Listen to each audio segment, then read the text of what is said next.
Good morning, good afternoon, and good evening.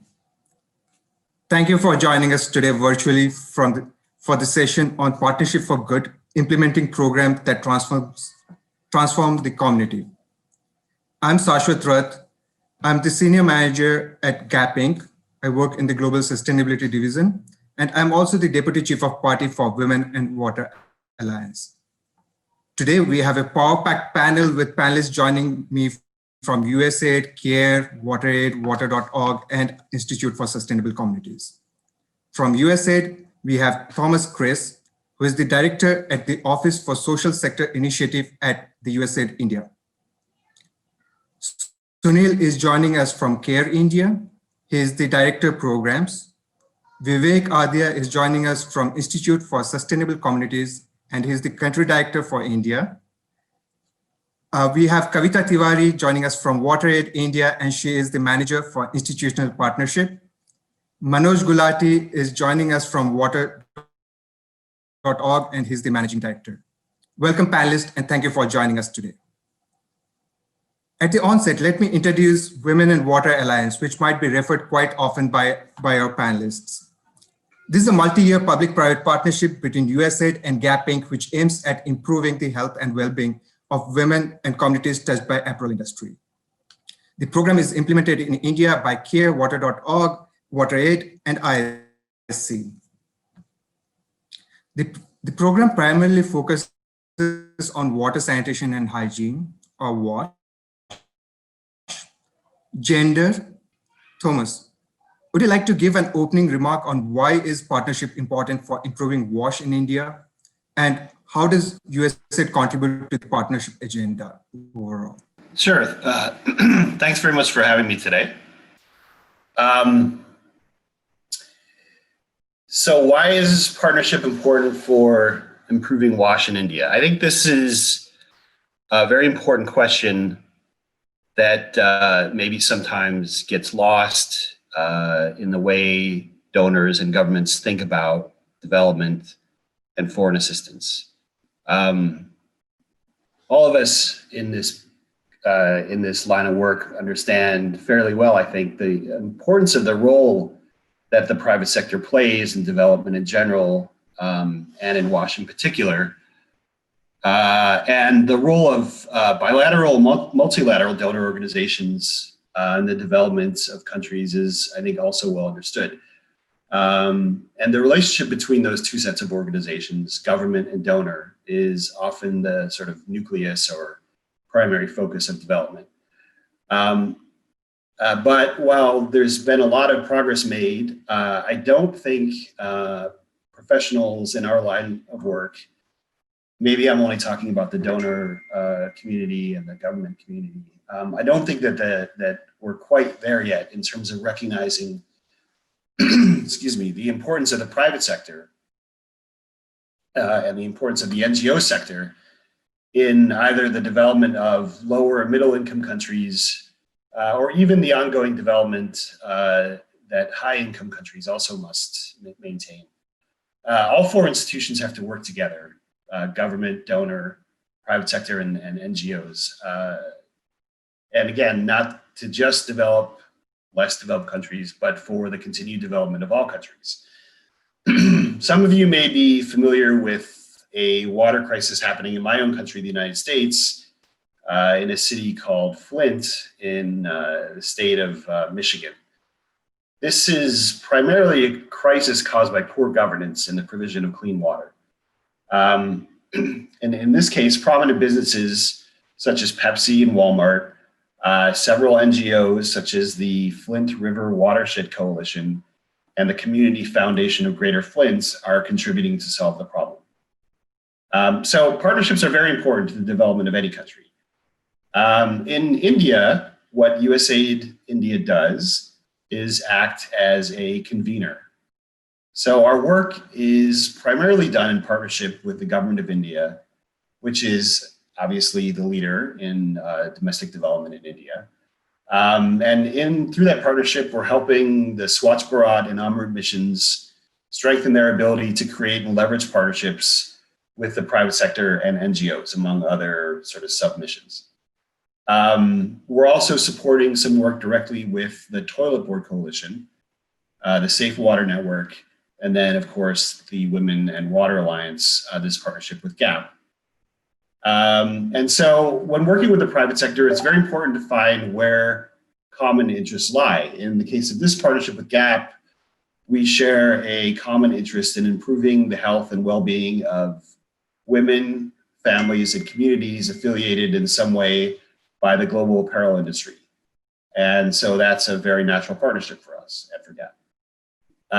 In the case of the Safe Water Network, we're interested in the development of small businesses and urban clean water provision. And then, of course, our client entrepreneurs are interested in improving their livelihoods. So that's another natural partnership. So that's my point of view on why partnerships are important for improving WASH in India. Real improvement won't be done without all four sets of institutions contributing to the goals. Thanks a lot, Tom. That's very well said. And you did touch upon poor governance, and WASH governance is such a big issue these days. And I'm glad people are recognizing it, and people are also recognizing the need of partnership. Sustainable Development Goal talks about partnership, and there needs to have a conscious effort towards building partnership. Beyond WASH governance, there are different dynamics that play while solving a complex issue like WASH in India. So we have things like gender role, water and climate, finance, government partnership, and so on and so forth. Let's try and focus a bit on each of these dynamics and understand what each of our partners are doing in this dynamic or in this thematic area to solve for the WASH issues in India. Suneel, CARE works in the gender space. Could you let us know about what you're doing? And please feel free to refer to Women and Water Alliance as we have already introduced it to the audience. Sure, thanks, Saswat. So as you already mentioned, CARE in India and globally focuses quite significantly on empowering women and girls. And a part of that focus within the Women and Water Alliance, CARE is essentially working in South MP and parts of North Maharashtra with close to 100,000 women, essentially helping them to develop their capacities to voice their concerns and also to raise their demand specifically with regards to WASH issues. Now, these are contexts which are typically not very economically developed, and therefore WASH infrastructure and WASH services are not very well developed in these areas. Further, because of these are mixed social groups and very patriarchal societies, and therefore women's voices with regards to WASH issues, even though they are the major stakeholders and the managers of WASH issues, both drinking water, sanitation, and household hygiene, their voices are quite marginalized in these villages. Therefore, what the CARE is essentially doing over here is it's implementing GAP's PACE training modules. This is a very interesting, very intensive, structured, and a very participatory training exercise, which is implemented over a period of 6 months. These are done through women's groups of 30 women each, which we call learning groups, and they're taken through various essential elements that determine their capacity building and their life skills with regards to their general issues, and also specifically then we kind of eventually bring it around focusing on WASH issues. The focus on these through these training programs is specifically on improving communication, both communication within the families, communicating their needs within the families with regards to drinking water, sanitation, etc., and also at the public level, problem solving, conflict resolution, especially at the group level, and also sometimes conflicts which arise within the families with regards to wash issues. Financial services, many of these women, though they are part of self-help groups, their financial management capacities are limited to savings. But how to actually then kind of use both their personal financial assets in the form of savings, and also to mobilize their groups in the form of self-help groups or even otherwise to use these financial assets is generally a large question mark, which through participatory processes we then facilitate. Social entitlements, awareness regarding various social entitlements, both with regards to WASH and also with regards to some of the other key aspects which eventually determine access to WASH issues is also an important component. And all of this then eventually at the end of 6 months comes around WASH issues. We currently working with 3,200 odd learning groups. Around 63,000 women have already completed their training program through the PACE training modules that we are implementing. And there are another close to 37,000 women who are currently undergoing these training programs. Eventually, we aim to reach 200,000 women. If I get a bit into the impacts of the immediate impacts that we are seeing from these training programs, while also the training programs are ongoing and some of the groups which have already what we call graduated. In terms of drinking water, we are seeing an improvement, significant improvement in household practices with regards to drinking water and with reference to filtration of drinking water, very basic practices on drinking water with regards to filtration, boiling, use of chlorine tablets, which are available now with the health department and also the Anganwadi workers. Also improved demand as groups.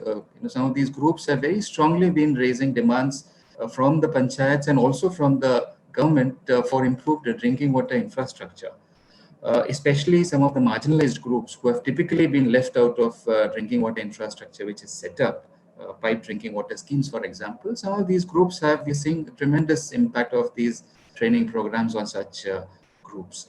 Also in sanitation, we are seeing an improved demand for toilet-related loans from self-help groups, and also improved household practices with regards to disposal of solid waste, which previously was a huge kind of a gray area, mainly because of awareness issues.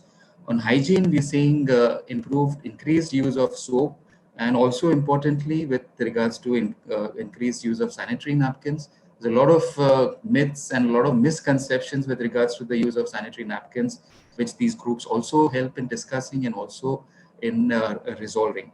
We're also seeing improved confidence, especially in Anganwadi workers and ASHA workers, who are also in many cases a part of these groups. So previously, their engagement was very limited to what their parent departments, health department and the ICDS department were instructing them to do. But now their engagement with actual processes with regards to health and hygiene issues has significantly increasing. So if I can just sum it up, what we're essentially kind of being able to successfully do through the Women and Water Alliance is to improve the self-efficacy of women through their coming together in the form of groups, and also their leadership, which has helped significantly and is reflecting significantly in increased decision making at the household level and also in the communities. And essentially the effort is to increase their engagement in the formal space so that they are able to influence decision making processes that have been happening. Just one small last point that I would like to add. In addition to working with women's groups, through PACE, we've also now contextualized modules for working with men and with boys. And therefore, we have separate groups now. We have separate training sessions and joint sessions also with men and boys, so that they also then contribute to creating a much more constructive environment for women's participation in the public space related to health and WASH issues. Thanks. That's what. Thanks a lot, Suneel. Very insightful. You're right. Having male engagement is equally important. It's very important to have women's voice in creating the demand for water sanitation and hygiene. Who could voice from the grounds up the opinion about the need for water sanitation and hygiene in the communities. And also, along with that, like what Tom said, governance is equally important. WASH governance. And Kavita, you guys have been working in this space. Could you let us know what you have been doing on the WASH governance? Thank you, Saswat, for that question. And it's so good to hear Mr. Suneel's work.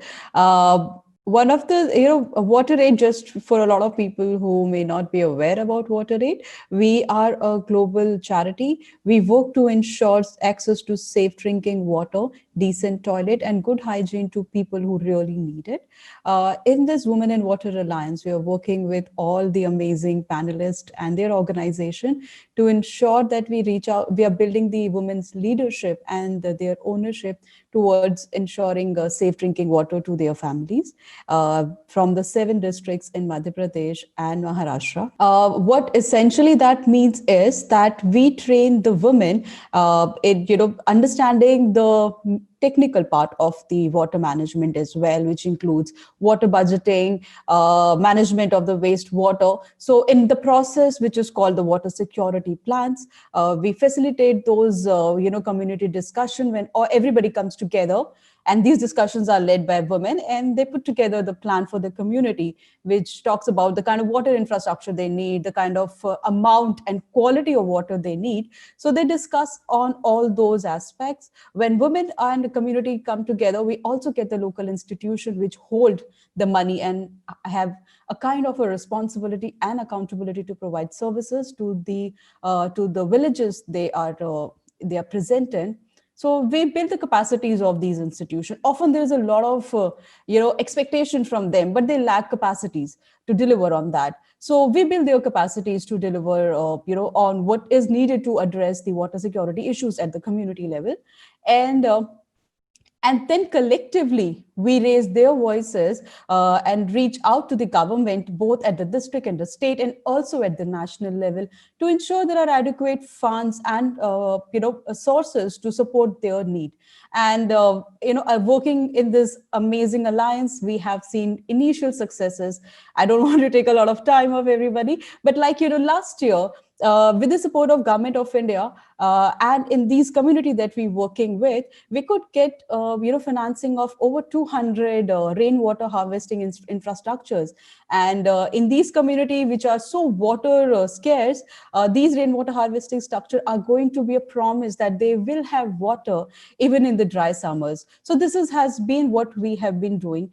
Coming to the question of governance, we understand that, it is not which can be delivered only by some institution. It has to be a collective process. So we get together the women, we build their association, their group, we get them together in a form of something, just to give you an example, we do this Ratri Chaupal.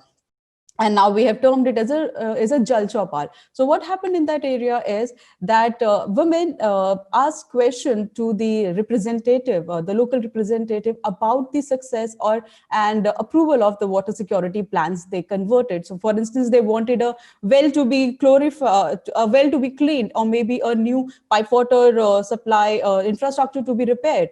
So they asked question about it, that, when the money is going to come, when the work is going to start. So in a way, it puts accountability on part of the government institution.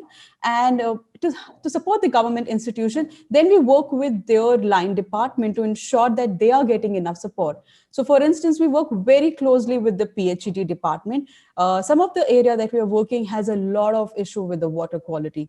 And that is, that kind of a crisis or a problem can only be addressed, with everybody's engagement. So we have got women involved into it, where they do water quality testing and they share report within themselves. And, there's a kind of interest or an understanding of what is the water quality issue in their communities, then they discuss it with the institutions to see how it can be addressed. If there are solutions which can be done within their communities, they do take it up on their own. But if it involves some engagement from the government, we facilitate that discussion between the government department like PHED and the communities. And this is something which is really working for us. It's been 2 years for us, and we see a lot of positive changes in the communities. The women which we have engaged, who were earlier trained by PACE program, they are a big support to us. They have a basic understandings on issues such as financing, on water, on self-efficacy, thanks to the PACE program. And then we work with them on the technical training on water quality and all that. So we're looking forward for more results. But for now, I think it is one of the projects very close to WaterAid in India. So Saswat, if you have more questions, thank you. Thanks a lot, Kavita, and thank you for bringing up the interlinkage between your work and CARE's work. Yeah, this is where we always say that partnership is so important. One organization could only solve as much, but when it gets supported and complemented by another agency or another institute, then you get a synergetic effect in the community or impact in the community. So thank you for bringing and talking to us about the water governance in the community. You also spoke a bit about during the dry season, how you need rainwater harvesting and stuff like that. In a way, you can never separate climate from water, right? And IC has been working in the space of climate and water for a long time. IC, would you like to give us about what you have been doing? Thank you, Saswat, and very excited to be here amongst all the stalwart partners of this alliance. So thank you for this opportunity. Yes, and I think, very interesting dimensions in terms of how climate impacts, all the work that we've been doing. And you can't hear enough of it. We always keep hearing climate change manifests itself in water. And there is this emerging narrative about, how climate-induced vulnerabilities have significant impacts to the areas of work that the Alliance is sort of looking at and driving.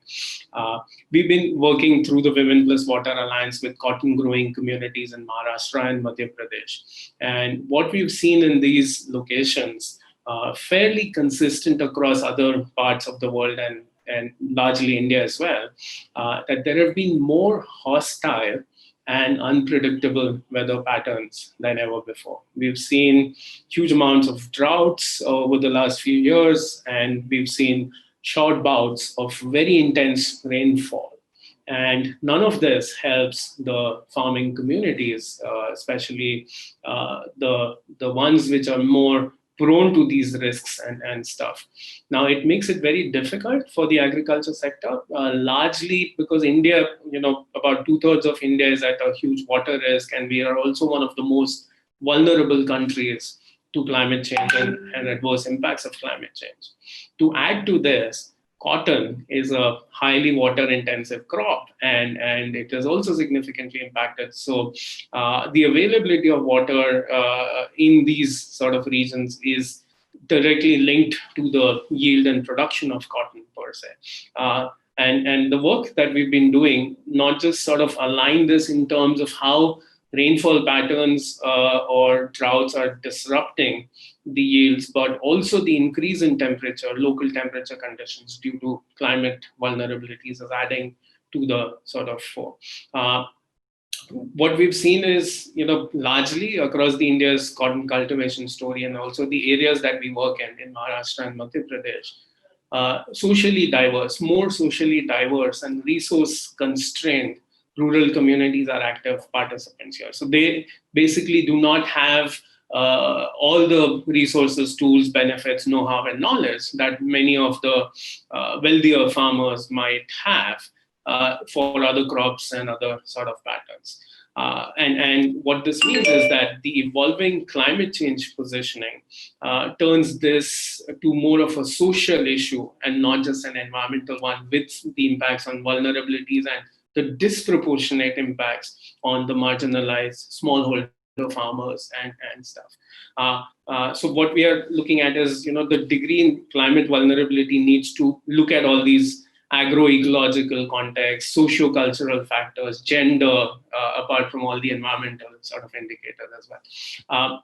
Women form a very large percentage of the workforce, and they are also most vulnerable. And what we've observed is women are the lone sort of first responders to the climate crisis, because their wide range of responsibilities are so much intricately linked into each and every part of the cotton cultivation value chain. Unlike men who can have an out migration, who can do a few other things, women generally are stay put in these locations, and they have these diverse set of responsibilities, not just on being the workforce on the field or managing the water needs and stuff. And what is a challenge also becomes an opportunity. And the women farmers and women communities that we've been working with are also looking at solutions and rolling out solutions for these climate-related sort of impacts and intricacies. And they bring in rich knowledge, they bring in great experience, on-ground experience that is helping address some of these nuances. I would like to sort of quote one example here, and we're working in Kalam block in Yavatmal district in Maharashtra, and there's this lady who cultivates soybean and cotton on about 1.2 acres of land, a small holder farmer, and she says that unpredictable rainfall patterns have affected their sowing and harvesting cycles. So basically, after the first shower of monsoons, they would generally do the soybean, and intercropping is followed to have a high yield and better sort of practices. So they do this soybean thing after the first monsoon showers, but suddenly there's a dry spell which they've observed over the last 2-3 years, and this affects germination. And the farmers are forced to sow again in that same region. And this increases expenditure, delay, loss of production, and so on. And by the time this happens, the cotton sort of, so the harvesting and the sowing cycles have changed due to the rainfall patterns. And this really affects a lot. And what they've been doing is, a general practice would be to go and look at modified seeds, look at chemical fertilizers, look at very active nutrients to suddenly deal with all of this. But the women self-help groups and the extension machinery and the communities that we've been working with have adopted organic farming as a solution, and they've been sort of not resorting to chemicals. They've been looking at these intercropping methods, good package of practices. They've been using organic farming. They've been using biofertilizers, biopesticides, and manures to help address this and try and step up into some of these vulnerable situations that is coming at hand. Well, some of our results are encouraging, and we'll be excited to share this later on, but there is a need to do a wider sort of crop-based, region-based climate, cotton, water vulnerability study. And that is something that IC is doing as a part of the Alliance, and we'll be very happy to showcase some of the results as soon as we are able to map out all of these findings. But good impact out there, and also the solutions lie within the same communities itself. So I'll stop here and happy to address more questions if there are. Thank you, Vivek. That's very helpful. I know that you have been also working with industry groups, and we'll come to that in a while to discuss a bit more around that. So we have talked. Suneel spoke about how it's important to work with the gender, like giving voice to women. Kavita spoke about water governance. You spoke about the climate and what needs to be done there, working with farmer community and so on. Wash finance is a very important topic. Many organizations who deal with a WASH program, they tend to be working on a combination of all these three dynamics that we just spoke about. But WASH finance becomes a weak link if you don't work on it, right? And many times a WASH program could very well fail if you are not looking into the WASH financing side of it. Manoj, would you like to shed some lights on that and on what you have been doing on wash finance? Yeah, thank you, Saswat, for a very enlightening and conversation discussion that we are having. For yes, the aspect of finance is a very important key driver for eventual success of WASH in the country. So WaterAid, just to give you a brief, looks at the solutioning from a different perspective and saying, in order to really solve the water and sanitation crisis and come up with a permanent solution, financial markets need to get involved. And let me give you some data which will help us understand. The total size of the JJM or Jal Jeevan funding is about 3.6 lakh crores that is required. That is around $48 billion is required. The If you look at it from the work that was done in during the SPM era, one era, it was around 110 million toilets were made, a lot with government funds. So what has happens is that when you, and still there is a need that is still there, a residual need, whether it is for toilet retrofitting or it is for toilet upgradation or a second toilet that is required for the family, there is a residual need that has not been addressed. How do you address this without government intervention? By activating financial institutions to take a more, making it into a product and bringing it into the people who need it to solve their coping costs. So very interesting. There was a couple of studies that came out. One of the studies was that UNICEF had done that on an average, every household loses 50,000 rupees per annum. Now that is a loss which the family doesn't realize until it's actually hit it. The family member's gone sick, there's loss of productivity, and suddenly it's not at the same place, and it is slipping back into the below the poverty line in the process over the years. So how do you come out of this? So Water.org works with a number of institutions, financial institutions, and also with the government SRLMs and livelihood missions. And we say water and sanitation to take a loan is income enabling. By taking a loan, you actually are able to take ownership of the issue and solve the issue for yourself. It aligns with the idea that having a toilet made by with your own funds or a water connectivity is actually convergence with what the government is doing. But the government can't do enough and cannot sustain it over the years. So next time your toilet gets spoiled, you don't have to go to the government to ask for repair loan.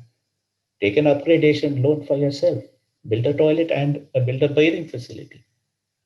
That's the shift that we want the people to understand and create awareness within it. The benefit definitely comes is that there's a huge behavioral change that happens. People, we found over the last, we've done over 3 million loans in the last 12 years in India, and which is around $650 million of lending now through our partners. And we have found that there's a 99% repayment rate. Women believe that this loan is very important for them rather than going to and spending 25 minutes on an average to going to the stand post and collecting water and coming back, doing it 3 times a day. They have a solution over there. A small loan can solve their problem. And in Maharashtra, we have seen that the community toilets, and Maharashtra has got over 100,000 community toilets. The community toilets became COVID hotspots because that's where the convergence was happening. How do you come out of that? Where possible, where you have the space to construct your own toilets. Take up some funding for your savings. Some maybe the government is still paying some part of it, and some part of it you take through your community loan through the SRL. So these are the solutions that we have been able to build into it. And I find it very exciting when I see that over the last few years, we've been able to work with, with WaterAid in terms of building that understanding at the ground level, at the GP level, that at the village level, that this is an alternative solution is available.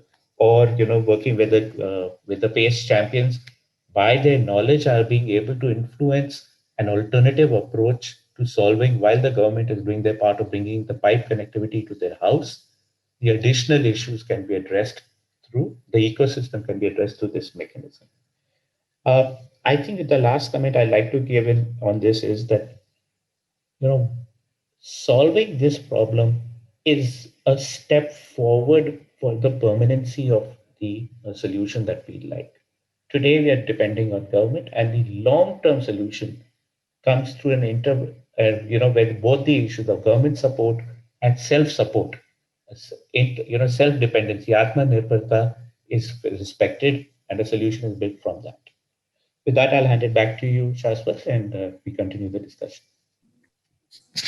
Thanks a lot, Manoj. Yes, that's very well said. Atmanirbharta is important, and thanks to water.org for giving the power back to people to be able to stand up for themselves and find solutions for themselves. Tom, let me get back to you. Initially, you spoke a bit about your partnership with government and how you play a convener role. Could you speak a bit more about these partnerships that you have, and especially your partnership with governments?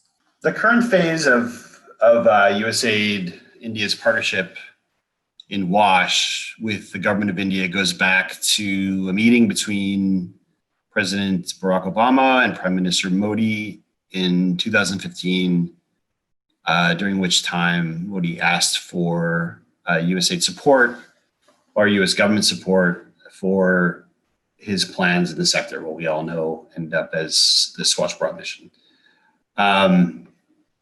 And then after that, USAID was asked to mobilize support in the WASH sector. And so we began discussions with the Ministry of Housing and Urban Affairs to support them with a urban-focused sanitation activity.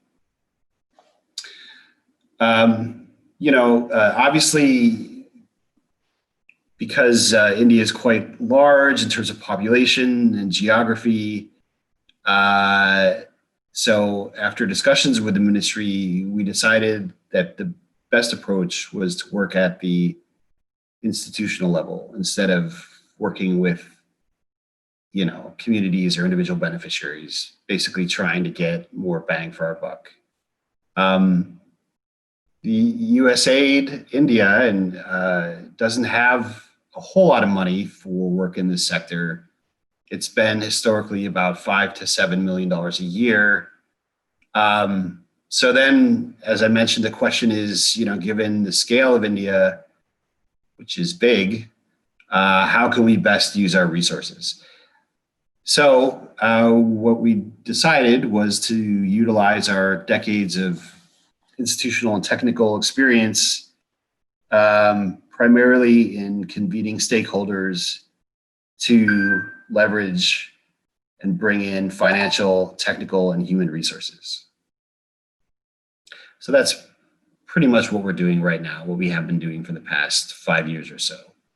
Our current flagship project is primarily involved in sharing expertise, best practices, innovations, facilitating innovations, and technologies in support of the government of India's work in the Saswat Rath mission and the Amrit mission. And then lately, we've sort of moved into supporting the National Mission for a Clean Ganges, which obviously has a lot of overlap with the government of India and all our work in the WASH sector. So what that means is basically we pay technical partners, in this case, the WASH Institute and KPMG, to provide staff to these missions, the national, state, and city levels, to provide knowledge exchange, best practice sharing, technical assistance, support for public-private partnerships, et cetera. And these are really the resources that the government of India needs. Any government, as I mentioned before, governments worldwide get their technical expertise from a variety of sources. And that's what we're doing here. primarily. So again, that pretty much means providing technical staff to sit in the Saswat Rath and Amrut offices at the national level, and then within 2 states and 4 cities currently. That's about to get a big expansion, which should happen in a few months as we procure our follow-on activity, which is much bigger in scope. So these staff provide training to government officials at the 3 administrative levels on new techniques that can help their cities become cleaner, technical assistance in the development of WASH indicator measurements, behavior change communication, planning, et cetera. You know, a lot of the essential government functions in the development of WASH and implementation of WASH activities. And then, of course, finally, we provide training to government officials at the 3 administrative levels to do the work themselves as needed. Thanks, Tom. Thank you, Tom. We have been planning good stuff. Programs have been planned around WASH, but none of us actually ever saw COVID-19 coming in, right? 2020 has derailed the world order completely, and the WASH programming, for that matter, any development sector programming or anything that we could think of has been derailed. How has partnership really helped, Tom, in building resilience, especially in this testing times of COVID-19? Do you have any examples to share? Sure, thanks. Yeah, I thought you were going to go around the squares again, but I guess you're going to hit me twice. That's okay.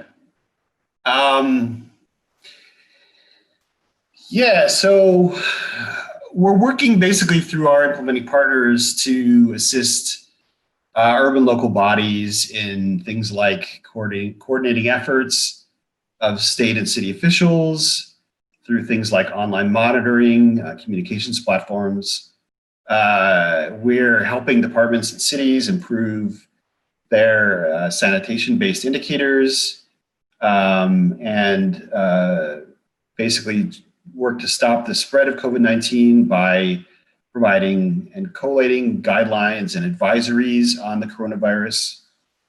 We're assisting states, the states that we work in, towards COVID-19 related IEC dissemination in order to spread accurate information on the coronavirus and then to curb any misinformation. And this work is done also through engaging campaigns on social media platforms. And then also identifying thematic areas of work that can be taken up at the state or ULB level for addressing the COVID-19 pandemic. And then finally, just sort of continued support to states on procurement and policy strategy formulation. Yeah, so we worked on a few different campaigns also that focused on sanitation workers. I'm going to get some of these pronunciations wrong, so forgive me for that. Humka Parja Rahihai and Zara Socho. These are campaigns that were dedicated to highlighting the role of sanitation workers to manage and spread the virus, to manage and prevent the spread of the virus. We supported work on a campaign called What Can We Do for Our Sanitation Workers? We're supporting through our work with the PMUs of Swachhata Warriors, and then finally the Hamara Salam campaign, which is a campaign saluting the grit and efforts of sanitation workers in the middle of this pandemic crisis. So those are some basic examples of what we've done through primarily through our work with in support of the Saswat Rath mission and Elmer missions through our PMU support. Right. Thanks a lot, Tom. Yes, these are it's important that think of smart ways of help. Shifting the gear a bit, and now let's talk about, we have till now been talking about partnership across thematic areas: gender, governance, climate, wash financing, government, and so on. Now let's talk about partnership at different levels. Partnership at ground level, institutional level, district level, and so on, so forth. And let's talk about if someone wants to get into a partnership, what are the things that they should think about? What are the learnings that you have from your implementation and so on, right? So starting with Suneel, CARE has been working at partnership with community. This is pure ground level work, right? So what are your learnings from your ground level implementation around what are the things that you should consider while having a partnership at ground level? What are the challenges? And also, while you are at it, I'd like to extend the question that I asked to Tom to you around what CARE has been doing towards your ground level resilience to the COVID-19 situation. Yeah, sure. Thanks, Saswat. I'll just continue from where I left off in the previous question that you'd asked me. I'd mentioned at that time that we take women leaders through a very intensive process of 6 months of capacity building. One of the common links across all the sessions and the duration of handholding that we have with these women is collaboration.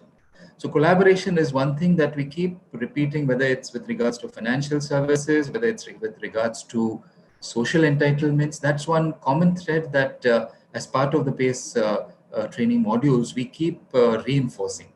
And somewhere that reflects extremely strongly in the later action which these leaders and these groups have been undertaking. One of the things that, in fact, one of the most exciting things I would say that we do towards the end of the 6 months of training is what we call interface meetings. As part of these interface meetings, these women leaders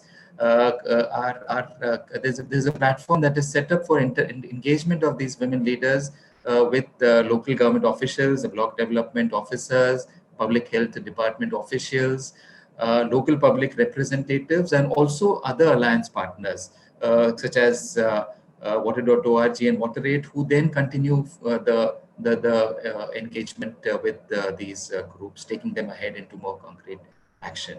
And as a part of these meetings, the women leaders share their perspectives, they share their requests in terms of any specific action that is required with regards to their specific areas, and they also negotiate with the government officials with regards to any solutions that are being provided.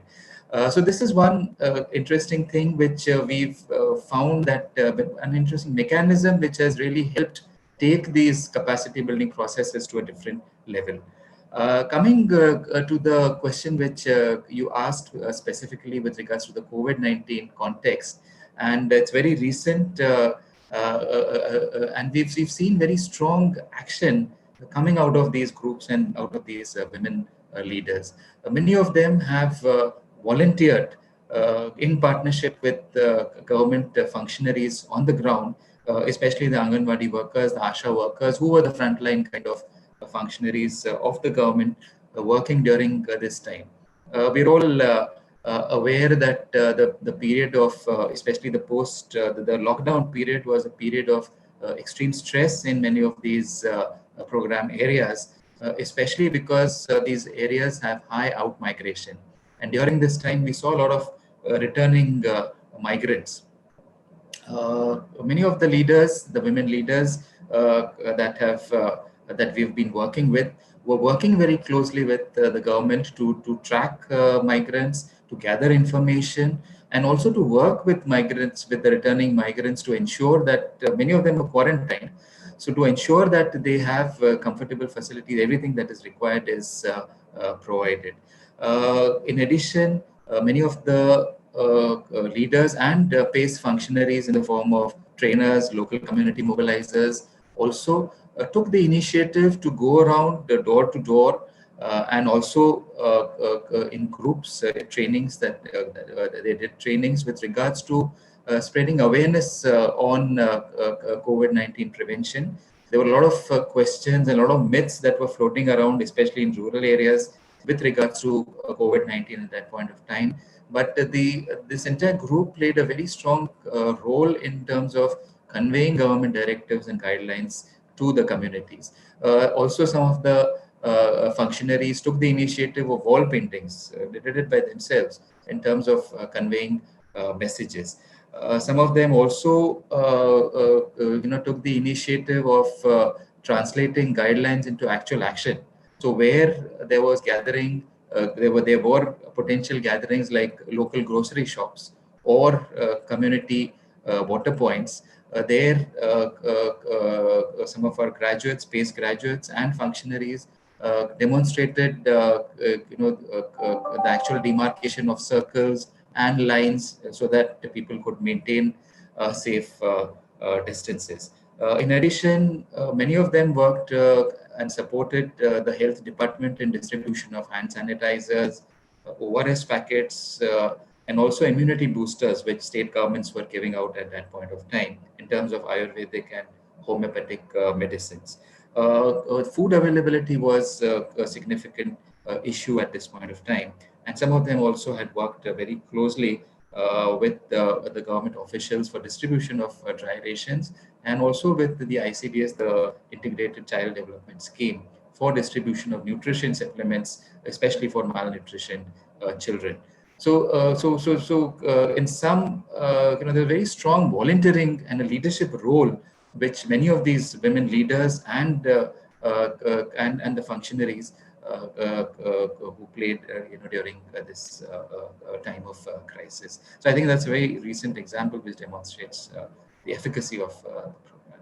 Thanks, Shashwat. Thanks, Suneel. If I have to sum it up, and if I understood this correctly, volunteering and everything came from the community on their own. No one asked them to do it during COVID situation. So what you have done is basically create champions, create leaders, create the voice, and you have made the community responsible for themselves, feel responsible for themselves, and that's how they are really going ahead and you're doing the volunteering activity, and that's how this community has become resilient. And I think that's an important message to go out to anyone who is thinking about creating partnership at ground level with the community. Thank you for bringing that up, Suneel. Vivek, we left our discussion last time about industry partnership. So you have been also beyond the climate and your partnership with farmers. You have also been working at the industry level with partnering with them. Could you talk a bit about that and also about your learnings and what others should keep in mind when they are going and trying to have a partnership at industry level? Thank you. Thanks, Saswat. And building up from what Suneel did with communities, I think we're trying to match up with the industry engagement here. And water stewardship and WASH both are these key pillars for the engagement with industries here. And it sort of comes in from our thing that we believe is the starting point for solutions as industry, business, responsible corporates per se. And why so? Because with just the sheer know-how, the ability to analyze risks, look at in-depth water footprinting, budgeting sort of methods and tools, conduct audits, measures to roll out water use efficiency improvements.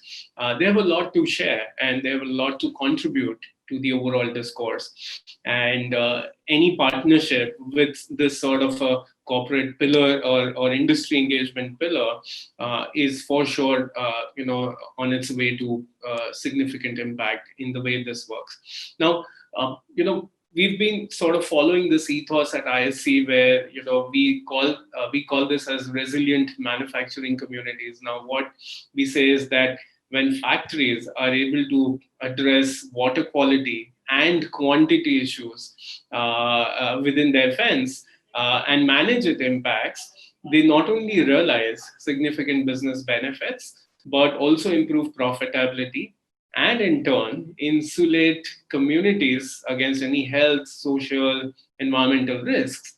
And this makes the overall supply chain also more resilient. So anything that the factory does insulates positively, impacts the communities around them, in addition to business benefits, and also strengthens everything across the entire value chain. And we've been, through the alliance, we've been helping many organizations including Vardhaman, to closely to examine their impacts and identify the business case and roll out the best practices and so on. Now, there is always this edge where people stand and, okay, should I not? What is it? Is it enough in terms of information and so on? And most of this knowledge has rapidly evolved over the years. So what we did was, from an initial landscape of 129 odd repository of best practices, what we've done is we've prioritized what can be easily adopted within the fence and beyond the fence, what can be showcased as a clear low-hanging fruit versus a medium and a high-impact initiative. And we've prioritized about 69 good practices into a very sort of simple, easy to use corporate water stewardship handbook of sorts for corporates. And there's no excuse now. You can find out initiatives that are very low in terms of cost, less than $7,000. Or it could be like a comprehensive reassessment, more than $70,000 investment stuff. And we've categorized this into low cost, high impact, high cost, high results sort of a thing. So you can explore. This is an open source document that through GAP Inc. and USAID support through the Alliance, we've been able to put together for the benefit of industries here. And it ranges from very, very simple things. It could start with just a very simple certification process, to an audit, to a evaluation, to a very high level process revamp, whether using less harmful chemicals, using, certain equipments and devices and stuff.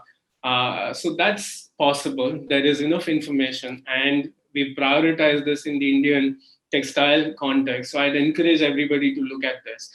Now, what we also looked at is what can be done within the fence can also be sort of replicated and expanded to, strengthen the relationship that industry has with communities around them. And so within the fence, around the fence, and beyond the fence conversation come in whenever there's an industry dialogue, and use of these best practices and rolling this out will help strengthen all three dimensions of that. And we are conceptualizing where we want to translate these benefits across the boards. We are conceptualizing, again, through the Alliance Textile Water Stewardship platform that will also look at connecting different initiatives between what you're doing within your premises, what benefits and impacts you could bring about at the context, basin, catchment level, and then see how ambitious we can be in terms of progress on both the water stewardship and WASH initiatives. So very important role and very critical dimension that the industry plays in this. And there are knowledge and tools available through the platform for everybody to look at and adopt. Thank you, Vivek. I know it's a lot of work that Vivek, you and ISC has put together to bring this best practice document around. And for our audience who want to get into a partnership with industry, or want to work towards water stewardship, want to learn about water stewardship, these are great tools. Open source, should be able to see them, or reach out to Vivek to pick his brain more, I believe. Right, Vivek? Okay, thank you. Coming back to water.org, Manoj, on the financial institutions, partnership with financial institution is a mystery to most of us. Was a mystery to me before I really got into a partnership with you, Manoj. So could you talk a bit more about what it is, what you do in a partnership, what are the risks involved, what are the learnings? So thanks, Saswat. Actually, there are a number of learnings that came through this project, and it really helped us also to sharpen our own understanding as well as share it with others. One of the big issues that comes in our traditional school of thought is something like water and sanitation is a government mandate, versus the more new school of thought would be is it's a government mandate plus it's a social mandate. Some part of it will always remain fundamental. Bringing the pipe to the village and to the household is a government mandate. Managing the ecosystem of the house is a social mandate. It is a people's mandate. The minute we start bringing convergence in our thought processes, we actually create a solution for the long run. Versus again, living it. I'm more worried. I get worried when I see the mental dependency on the government. If we can unlock that problem, then we have really solved the problem. So, we are saying water will be there 365 days, or 24 hours, the water will be coming to the household tap through the FHTC program. Great, I'm really appreciative of that. But the person should also have a water storage tank available so that in case there is a drop in supply, that can be solved by themselves. They don't have to go back to the stand post and back to the river or stream to take the water. And that is not the government mandate. That's the complementarian self mandate. So this learning has really helped us. The second thing which we found was that through Maharashtra, for instance, was that and a study was done by UNICEF on the side, which has said that 70% of the people don't have a problem. They are used to. India has matured tremendously in financial inclusion systems. So the MFIs, the NBFCs, the SRLMs, they're all very SHPIs. They are very active in today's rural India and in urban India. Now, how does that change? The key issue that they learned was that 70% of them said, we don't mind taking a loan for water and sanitation to solve our own problem. The resilience aspect to the COVID. What they were, only 19% of them were aware that a water and sanitation loan is available and it can be taken. So the key game is in increasing the awareness, and where people feel the need, they can take their own decisions. Not that they are being asked that the government is not doing their job. Government will do their job. But when you need enhanced money, don't go to the money lender, or don't stop your life of not having a water filter today. I think the poor deserve as much a water filter as you and I deserve it. And they have a solution that is available. And the coping costs that they'll be able to come through. The third thing which I really saw through this was this project helped us understand better that this project is based not just on the SHG activation, but also the bankers need to be activated. Think about of SHG as just as a pipe. So first thing is to activate the pipe. But in that pipe, the money, the capital has to get mobilized. And the bankers need to be ready to say, yes, this is a priority sector lending and this needs to be going to the village. And this combination is what we really struggled with at the beginning. But then we were able to solve this issue. And I think this is where the change came through with the help of, where it came that the Rural Bank for MPGB has 70% of the SHGs in MP are linked to MPG. By creating a water and sanitation financial product, they've been able to now say, we are ready to lend to SHGs for this issue. And by bringing in care champions and ISC playing the role and, bringing in the understanding of at the village level of the larger, what is you are losing in the process, both the ends get matched together. So I do believe that the step for solving the problem is government plus bankers plus SHGs getting activated. Today, they are getting activated by just their awareness, and their behavioral change happens, tremendous behavioral change. And in the long run, it ensures micro enterprises, social enterprises, because the same women help groups that we are talking about are now willing to actually set up small enterprises to solve bigger issues. So it's very important that we look at the entire spectrum of issues that has been solved over the period of time. Hopefully that answers some of your questions. Of course, absolutely, Manoj. Thank you. We are running short on time, but I would like to end this without getting the understanding of your partnership at the governance institutional level and mostly at the ground level. Kavita, in the first half, you spoke about how you're partnering with the community, but also you spoke a bit about how you're partnering with at the institutional level for WASH governance. Could you talk a bit about the learnings and what others should take into consideration when they are planning to have a partnership of that kind? Thank you, Saswat, for the question. I'll make it very brief. I understand we are pressed for time. If any organization who wants to, work with the institution and strengthen the institution, the one thing they have to really understand is to build confidence and in them, because many a time they believe that organization who comes from outside try to force them with their own thinking. So it's important that we build that kind of trust. Also, we understand the kind of issues and the kind of circumstances they are at many a time these institutions are also dealing with a lot of caste based discrimination. Sometimes they don't get finances at time from the government. There are other related social, economic and political issues that these institutions are facing with.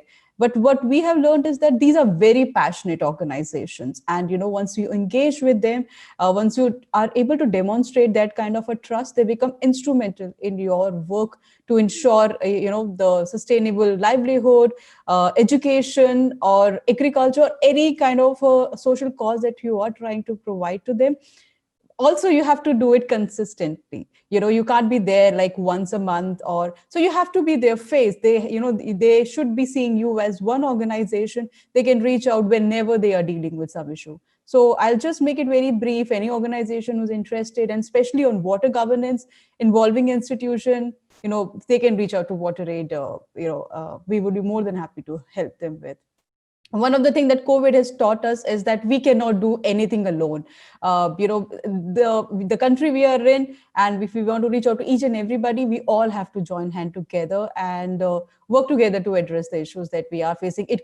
One could be working in education, one could be working in, say, food security, but we all are so interlinked. So the essence is to partner with each other. Thank you. Thanks a lot, Kavita, and thank you for ending it with such a good message. In fact, to wrap it up, if you want to have a holistic solution to a complex issue, then what I'll say is it's important to have a layering partnership at different level, at different organizational level. In this particular example of Women in Water Alliance, we saw that there's a partnership between a corporate like GAP Inc. and a government body like USAID. Then there are partnership with civil society organizations, CARE, Water.org, WaterAid. We have been partnering with ISC. So you're partnering with organizations with different kind of skill sets.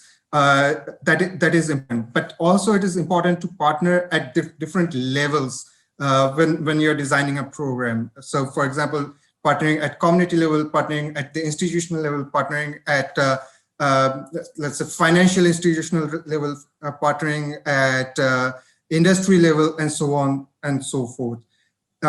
In absence of partnership, a single organization could most likely solve a single agenda or a single issue, but it might not be sustainable. A situation like COVID-19 could really test a solution like that. So a single organization could probably win a single battle, but if you want to win a war, you need to get into partnerships. You need to bring everyone together and to solve a complex issue holistically. I think in today's world, this is the new normal that we should be talking about, and partnership is such an important tool that we should all be recognizing. That's all from us. Thank you all the panelists for joining us, and thank you to all our audience for joining us today virtually. Thank you. Thank you. Thank you. Thank you. Everyone. Pleasure being here. Thanks. Bye-bye.